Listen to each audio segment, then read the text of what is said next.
мемлекет үшін, халық үшін өте пайдалы іс жасап жүрген азаматты. Кейінгі жылдарда қоғамда кеңінен танылған мықты азамат Санжар Боқаевтың үстінен қылмыстық істің қазір жүріп жатуы, оны соттау мақсаты бізді қатталады.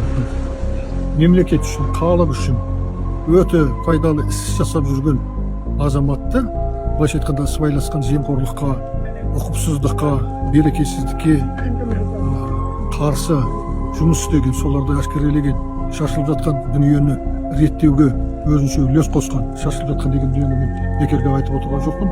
Осы Алматы қаласының өзінде қаншама орынсыз шығындар бар. Жол жасау болсын, бордюрін ауыстыру болсын, басқа шаруалар болсын, көпірін салсын, басқа болсын. Не болмаса ағаштарын отып тастасын, көпірлерін жасауда тағы басқа. Қалаға керекті қоғамдық бақылауды бір өзі жасап жүрді. Және өте салауатты түрде, салауатты жағдайда жұртқа жайып салып, дәлелменен, фактілерменен, анау утилизм сбор дегеннің кімге пайда, кімге зиян екендігін қаншама жұмыс атқарды. Сырттан өтіріктен келіп кіргізіліп, осы жерде құрастырылып жасалып жатыр деген завод аштық дегендердің ақшаны босқа шашқандарын. Сондай фактілер көп қой. Оның бәрін үкімет тексеріп, қарап, анықтап, сол кемшіліктерді түзеттірсе, жемқорлықты жойса, қаланың әлеуметтік жағдайы жақсарады ғой. Қаланы көркейтуге пайдасы тиеді ғой. Мысалға, Санжардың кейбір жасаған жұмыстарына қарап бағалап отыр. Ал енді ол бұрын қала әкімдігінде қызмет атқарды. Онда мүмкін жіберген ағаттықтары бар шығар. Аппаратта жұмыс істегеннен кейін. Онысы бөлек мәселе. Ал енді оның кейінгі көрсетіп жүрген азаматтық қарекеттері бәрі қолдауға тұратын нәрсе. Саясатқа қатыса бастады. Парламентке депутаттыққа бармақ болды.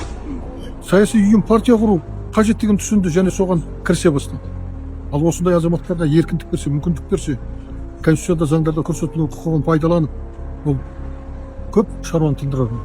Өкінішке қарай, оның орнына қудалап, жоқ жерден қылмыстық іс қозғап, кінә арту, түрмеге тоғыту, бұл барып тұрған ақылсыздық. Біздің билік осындай азаматтар, осындай кадрларда пайдалана білудің орнына өздеріне өздері зиян келтіреді.